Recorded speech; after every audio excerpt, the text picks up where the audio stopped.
How does it feel to follow your soul truth, to be your greatest self? I'm Destin, living my soul journey through dance in every stage of life, through figure skating from age 5 to competitions everywhere, through writing, poetry, creating my dream book, following my intuition to be with you, to speak with inspiring soul leaders here, unlocking the keys to their journey and share tools you can take home. Welcome to Fatum, where we choose to be our greatest self. Hi, I'm Destin. I'm so glad you're here. Thank you. And welcome to Fatum, a space to journey inward and upward to discover what it truly means to become your greatest and highest self with the help of inspiring soul leaders from around the world. And let's be honest, I think we need that now more than ever. Today's guest is someone truly special, someone making a profound, positive impact.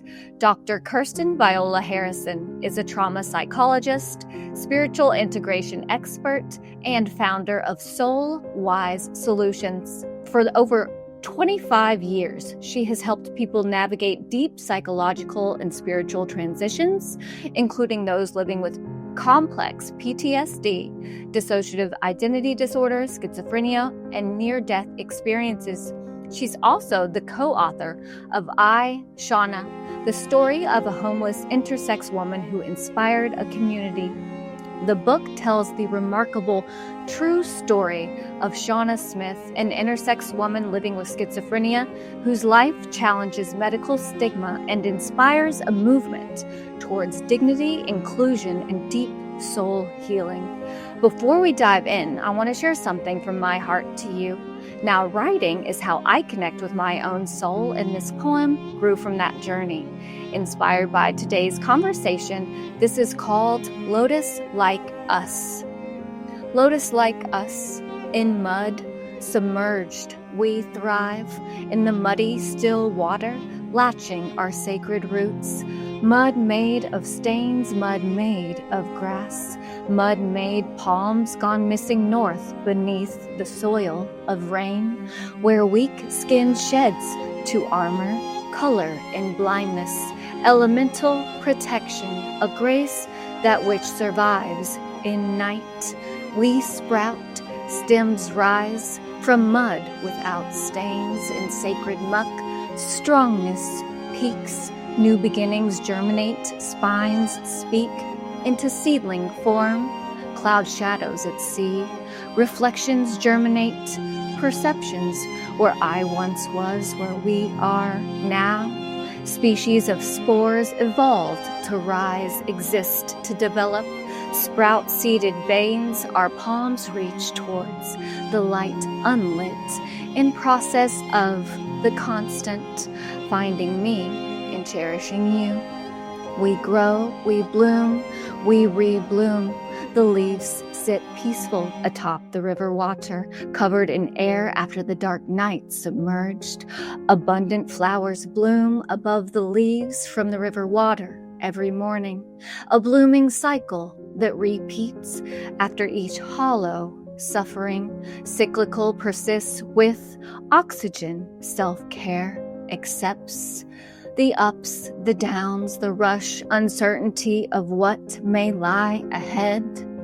The river listens to birds chirp, the smell of lavender on the hillside, facing the sky, water holding us afloat, lotus like us, not stopping, blooming to rebloom, unbroken, relentlessly sacred rising. White doves sport the enemy.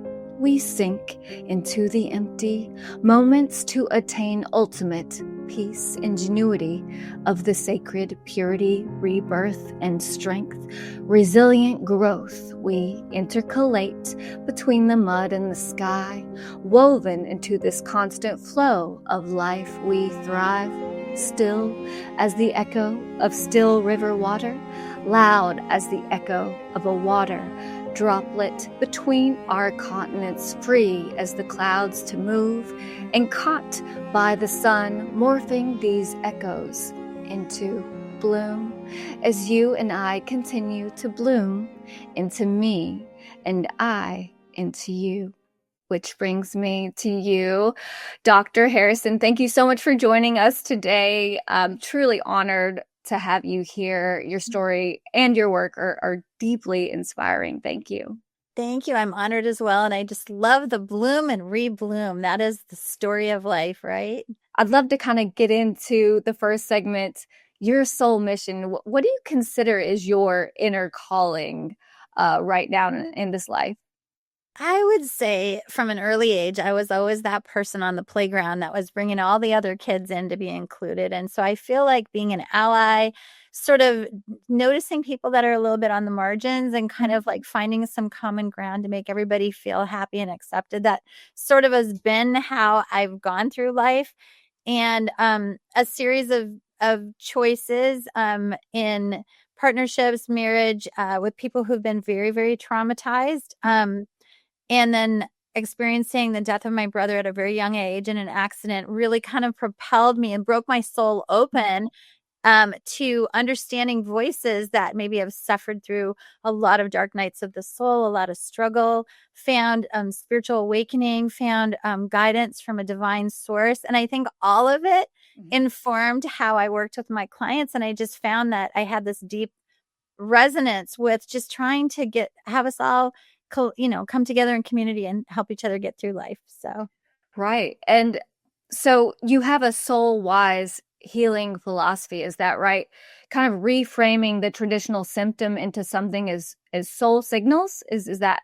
Yes, absolutely. I mean, the thing, I'll get into it later, but the thing that drew me to Shauna, the person that I wrote the book with, is the fact that I felt like she, no matter her circumstances, no matter how stressful it was, living on cardboard for 8 years, homeless, with severe mental illness, it was like every day she greeted the day with like, curiosity and how can I stay open to maybe my, greater angel. She didn't quite frame it that way. I do feel like she's a bit of a walking spirit herself.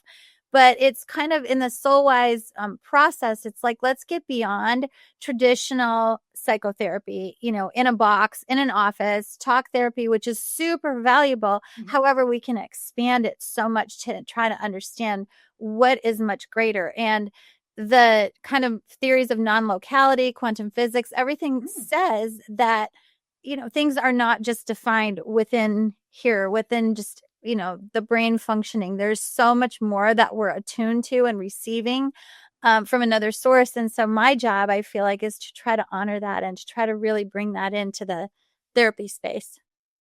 Right. And so, and the book itself explores multiple themes and it layers together homelessness, intersex identity, schizophrenia, as well as that spirituality side. Yes, there's so many synchronicities that happened around Shauna. It was unbelievable. And everyone in the community would notice it. If you talk to the baker or the banker, whoever it was, they'd say, it's really strange. I was struggling today and I was thinking about Shauna and how hard her struggles were.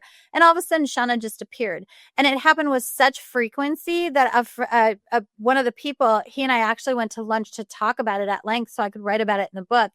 And I asked Shauna, what do you attribute that to? Why are you just there when it's like conjured out of the ether when somebody needs some reassurance? And she said, I think that's what it is, Doc. I think I get some sort of energy coming into me from a higher source that directs my feet to where I need to be to remind somebody that we're not alone, that we're not doing this journey alone. And it's just unbelievable, some of the synchronicities. I'll give you a crazy one.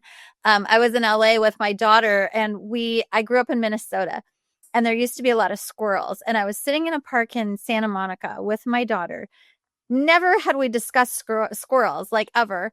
And I said, oh, look at those cute squirrels over there. That reminds me of Minnesota. And sure enough, about 5 minutes later, I got a text from Shauna about squirrels. And she's never texted me squirrels. Wow. And I'm just like, this just happens with so much frequency. Right. That it makes you kind of pause and go, okay, maybe there really is something else that joins us and we just need to be a little bit more open to understanding. Right. So. And so I feel like no matter who you are, whether you feel misunderstood, yes, feeling confusion, I feel like a lot of people can really get something out of this book. And in terms of resonance and growth and all the ways that this incredible woman has overcome so much. Well, and I think that's what kind of made me realize that this really needed to be told, this story, because I mean, there's the story of our unlikely friendship and how, I just couldn't handle this woman being unsheltered. That was just such a gift and a gem in the community. Making that all happen, and then getting a GoFundMe, getting her off the streets for now 10 years. She's in an apartment. And our journey together, understanding as she peeled back the layers of learning to not be homeless anymore, getting more into the mental illness and also its adaptive aspects. I mean, the fact that she was a little bit out of touch with reality kind of helped her survive in a really interesting way. So there's that. And then the synchronicities and exploring that more, how she was such a positive force. And she does walk a half a marathon a day to release mental stress. It's just unbelievable to me. Let's talk about it on a day. Wow, that's incredible. I mean, all of us have a lot to do and can do for our own mental health. And so looking back at your journey and just how did you begin your journey? Did you start off as a traditional clinician in the traditional clinic that a lot of people are just so familiar with? So, and I'll add as a caveat, Shauna and I are friends. I made a street friendship with her. I've never been her psychologist, but back in high school, I met my first husband, and he, we were at this nice little private high school, and we went to dinner on one of our first dates, and he had told me how he had been adopted at age 5, had lived on the streets and in an orphanage in Bogota, Colombia, and that he would just tell me these stories of what he had survived. And I was just like, oh my gosh, I've never heard anything like this. This is incredible. So of course I went to Georgetown. I was in there for languages. I switched my major immediately to psychology. Mm-hmm. I just started getting more and more intrigued. And then a few years later, tragically, my brother passed in an accident. And I couldn't anymore just understand how to get through this horrible tragedy. So I started reading a lot about near-death experiences and people who had experienced the beyond, because I was starting to get some very interesting signs, and I couldn't make sense of them. And nobody else in my family was getting them. Like my brother's coat was kind of a flame on his birthday, on his first birthday. Just things like that I was like, what's up with that? So that started to inform my journey. And then I worked with many very severe trauma survivors, and they have very interesting experiences, what has come to be known as an internal self-helper, like an inner self-helper that when you're in a very traumatic situation and your mind sort of splits into different parts because it can't handle the enormity of the trauma at once, there seems to be a part that's kind of a bridge between like the divine and the human experience that helps guide and synchronize all the rest of the parts. And I know energy is so complex, right? So it's not necessarily in body, but it's also around you and beyond you. And so that kind of manifests its way into that experience, it sounds. Absolutely. And then that led to, so if I had a client, for example, who had really severe trauma, and she would say, well, I don't even know I could see my body, but I was up with the angels playing in the playground. And I was like, okay, that's interesting. Wow. Tell me more about that. And the more I learned about that in trauma, and then also the people who had been resuscitated from a traditional near-death experience, and who said, oh yeah, I was up watching my body. It was starting to sound like a similar thing. Right. And so I just made it my mission to kind of investigate that. That's beautiful. And that's someone who really thinks outside the box, and they take what is in front of them. And I think you listening to those synchronicities and signs is something that I think we can all be reminded of. Absolutely.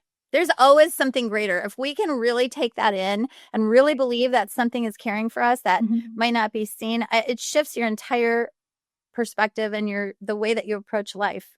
And Shauna is a great example of that. And living in the present moment is paramount to this as well, I believe. Because same for me. If I ask my angels, I'm like, hey, like I need a sign.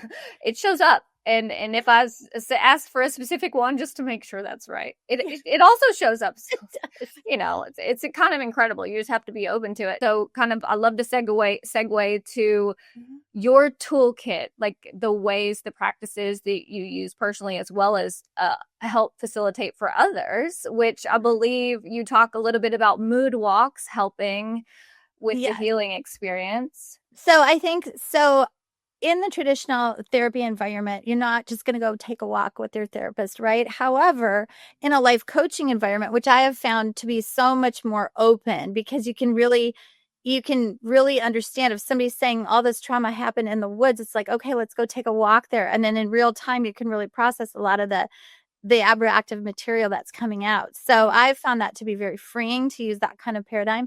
But Shauna does the mood walks as opposed to medicine, because she is an athlete. Her family had some heart disease and things where they passed young, and she was scared of medical side effects if she took any medicine for her mental illness. And there's also a component to her mental illness that doesn't really think she has a mental illness. And so it gets confusing. And so I said, Shauna, tell me the benefits of your super long walks. And she said, Doc, I can release anything I want into the air. The desert is hearing me, because she now lives in Palm Springs. And she can just go on a 12, 13-mile walk every day, even in the grueling kind of conditions of like 120 degrees.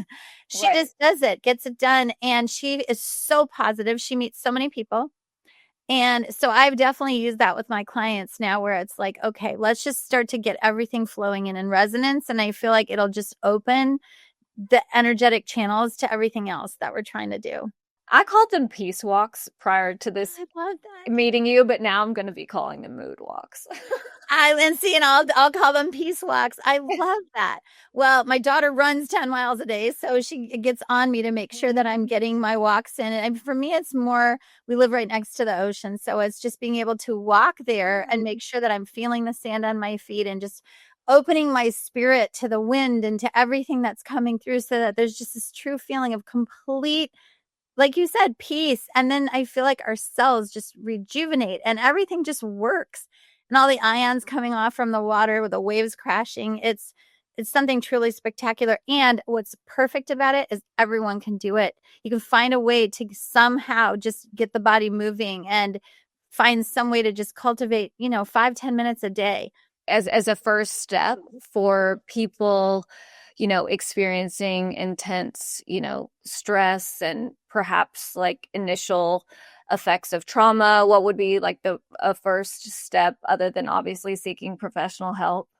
So I think it depends on their symptoms. For example, somebody who's in a lot of like amygdalic limbic system kind of like fight or flight mode a lot in their lives, or they're very hypervigilant from trauma, they could definitely benefit from the calming aspects and the way that the different neurochemicals are happening to sort of not start to calm them, right? So somebody who's in a little bit more of a dissociative state, or who's got paratraumatic dissociation, where that involves more medial prefrontal parts of the brain, I feel like for them, grounding exercises, being able to kind of just like really get in touch back with the earth and your surroundings, which again, going on a walk, really being purposeful about what you're feeling through, all senses is really helpful. So it's a great start. I also used to use a card that they used to call a 911 card, but I actually call kind of an angel card, which is you have pictures of loved ones. You have all sorts of things that work for you to instantly calm you if they're starting to get a lot of anxiety.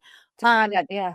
It's a great idea. You just whip it out of your purse or whatever, and you just kind of take some breaths. And it just is a reminder that, you know what? It's all going to be okay. This is just going to last like 90 seconds, and then I can move it back on. Right. It jogs those physical memories into your present moment, which makes great sense. Thank you. And, I'd love to kind of get into the book a little bit more now as part of our Healing Minutes segment, which it's something for all of us to carry from you to take home, before we get your book and are so inspired by that experience. But for now, would you like to share some of the book with us? Sure, I would love to. Amazing. So this is the cover of the book. So Shauna. And so I'll start reading a few passages. So It starts, chapter 1, Shelter for Shauna. She starts every chapter with something that she wrote. So, 8 years. Sometimes I look at myself and say, did I really go through this? Homeless is something that no one should go through. To be abandoned or neglected is a terrible thing. I first started letting the bills pile up. Then I lived in my car. And then one day I found out I was on the streets. I was very, very scared, Doc. And then this part I start. So, what a wild downpour. Why was I out getting groceries that night? I can't remember, but there she was again. Shauna wore a yellow bikini top and a miniskirt, no jacket. She was clutching goosebumped arms, yet greeted me with a genuine smile as I approached the store, safe underneath my own umbrella. Why aren't you home out of the cold? I asked, pausing for a moment. She said, can't let a little weather stop me. I'm ready to start my walk for the night. I said, okay, well, stay safe. I hurried into the warmth of the store as she stepped into the storm, looking more like she was headed to a beach party than a drenching late-night excursion. By then, I was starting to grow accustomed to Shauna's eccentricities. A few weeks prior to running into Shauna that stormy night, I noticed her hanging around Starbucks inside of the grocery store. I casually mentioned to the barista that I wanted to buy a drink for her as well. The barista said, oh, she is the kindest person. You have to know her story. So while waiting for her hot chocolate, we struck up a conversation. So I just started with, you have terrific style. She said, like Tina Turner? And I laughed and I said, yeah, maybe, why not? She said, you know, folks at the La Jolla Music Society told me Tina Turner could be my mom, and I'm really proud of that resemblance. So not long afterwards, I spotted her outside in the rain and said, do you need shelter, a place to stay tonight? The words came out almost before I thought them. Yes, ma'am, she said without hesitation. I could really use a hot shower. I'm already chilly. I felt humbled and almost ashamed. She had suffered homelessness for years, and I had never experienced housing insecurity. We'll get you out of the cold into a comfortable bed, I told her. Ah, thank you, she said, gesturing towards the heavens. I took a leap of faith that night, and I have never looked back. And now it's been 10 years. Just a little aside. Let's see. When she had her rapid descent into homelessness, she said her life was always work, work, work, and more work. And then like a car, she just one day ran out of gas. And I think a lot of people can relate to that. So, Chapter 6, Intersex, an in-between identity. Shauna. When I discovered I was intersex, the first thing that came to mind was shock. How do I live my life as an intersex person? One day with lots of prayer. My sex is not male. My sex is not female. My sex is male, female? Anatomy Physiology 101, please help. There were long, confusing nights in my soul, searching for the answers, but I knew the truth would come out eventually. Shauna's mind flashed back to her first appointment with Dr. Chen at the Gay and Lesbian Center. The doctor had finally confirmed to her what she had long suspected. With her ambiguous genitalia, she was in fact part male, part female, a condition known as intersex. I said, Shauna, just curious, how come we're not writing the book as they? It seems like you're as they as they come. And she said, I guess I'm that way, Kirst. Hard to explain, but when I'm Sean, I'm Sean. His world, his history. And then as Shauna, she gets reminded by others more often than Sean of her place in the world. I think by calling myself they, I might add to the confusion. I'm fully Sean and fully Shauna. Each is important in his or her own right. Does that make sense? I said, absolutely. It's all in how you wish to be acknowledged. And she said, okay, let's go with he, him, when we talk about a time in Sean's life, and she, her for Shauna's. I don't want to add to anyone's misunderstanding. My life has been confusing enough for me. She said, could you imagine some dear old lady reading the book and telling her grandchildren that we got the grammar all wrong? Chapter 7, Synchronicities. When it comes to absolutes, how do we really know? You don't need a lot of proof, and you don't need to know for sure. You just need to know that you believe. I know when something's going to happen. I just sense it. That's Shauna. Wow, that is gorgeous. Thank you for sharing this with us. It's Thank just you so incredible. much for highlighting what I feel like are the most important universal principles. And if we could all just sort of get there and be reminded that there is so much value in every human being, and coming together is priceless. Absolutely. And to get that book, be sure to visit soulwisesolutions.com. And we'll show that on the screen now. And remember, everyone, your path is sacred. Stay true, stay you. Thank you so much, Dr. Harrison. Until next time, I'm Destin, and this is Fatum. Thank you. Thank you so much. Thank you for watching Fatum, where we trust our intuition and be our greatest self. Continue the journey with me on YouTube at Fatum Poetry by Destin and at fatumpoetry.com.